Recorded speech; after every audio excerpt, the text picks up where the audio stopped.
Karena terus berhubungan, akhirnya sampai suatu kali aku positif hamil di luar nikah.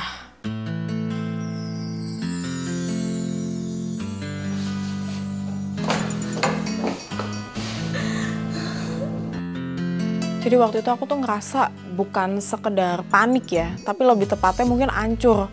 Aku tuh ngerasa hancur banget deh, belum pernah ngerasa hancur tuh sehancur itu gitu. Bener-bener ngerasa, udah nggak berharga, udah nggak ada artinya banget deh. Aku tuh udah nggak ada artinya banget gitu. Betul atau salah, bijak atau enggak, pada akhirnya waktu itu diputuskan kandungan itu aku gugurkan. Udah kemarin kok kita pengen sih punya anak buru-buru ya ampun. Hani, lo kenapa sih? Gak pandang banget deh lo ini. Dan ternyata setelah kandungan itu digugurkan pun keadaan tuh nggak langsung jadi baik gitu. Aku malah ngerasa diri aku tuh jauh lebih hancur dari sebelumnya. Yang tadinya udah hancur banget, sekarang tambah hancur lagi. Pokoknya benar-benar ngerasa, udah kayak sampah kali ya.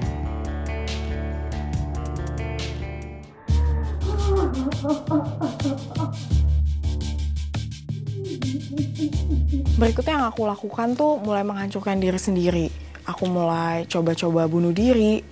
Aku mulai minum obat, waktu itu obat tidur secara berlebihan. Karena aku ngerasa aku nggak bisa ngadepin ini lagi gitu. Aku nggak bisa jalanin ini lagi. Jadi gimana caranya, pokoknya aku pengen lari aja. Sampai akhirnya aku mikir juga, kalau aku makan pil ini terus, kalau aku mati pasti aku masuk neraka. Tapi kalau aku nggak mati juga, pasti efeknya ada aja organ tubuh aku yang rusak. Dan habis itu aku ngerasa hidup aku stuck banget. Nah, sudah Gak lama setelah itu, mama tuh nyuruh aku ikut camp gitu. Nah aku tuh pas disuruh ikut gitu, aku sebenarnya males gitu. Abis gimana sih, aku belum pede juga untuk ketemu orang lagi gitu. Tapi mama tuh nge-push terus. Nah karena dipaksa-paksa terus, ya udah akhirnya mau gak mau aku ikut. Ada satu statement di camp ini yang waktu itu tuh bener-bener menyentuh aku banget gitu.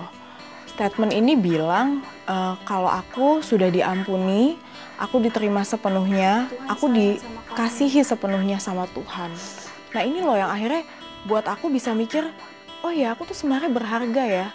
Tuhan tuh sebenarnya sayang loh sama aku.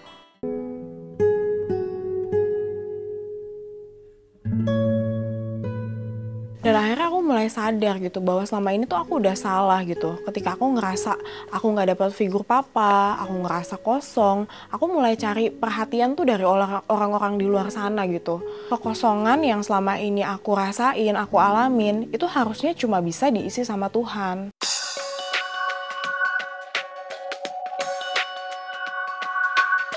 Ada banyak paham yang salah gitu, yang waktu itu mungkin aku pikir juga itu benar, tapi ternyata itu salah. Kayak paham yang bilang, pacaran itu boleh ciuman loh, pacaran itu boleh berhubungan seks. Nah itu semua tuh salah. Salahnya kenapa? Karena hubungan seks itu emang hanya milik pernikahan dan hanya boleh dilakukan di dalam pernikahan. Kalau hubungan seks itu di luar pernikahan, kayak yang aku alamin itu malah mendatangkan kehancuran. Dan semenjak itu aku berkomitmen untuk menjalani hidup yang baru. Aku mulai menjaga hidup aku dan aku berkomitmen untuk tidak melakukan hubungan seks sebelum nikah.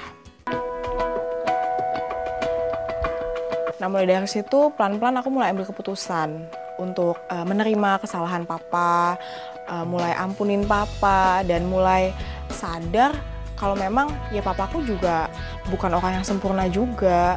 Jadi ya aku mau ampunin papa. Sekarang aku percaya Tuhan udah pulihin aku dan aku gak mau lagi sia-siain kasih karunia-Nya Tuhan.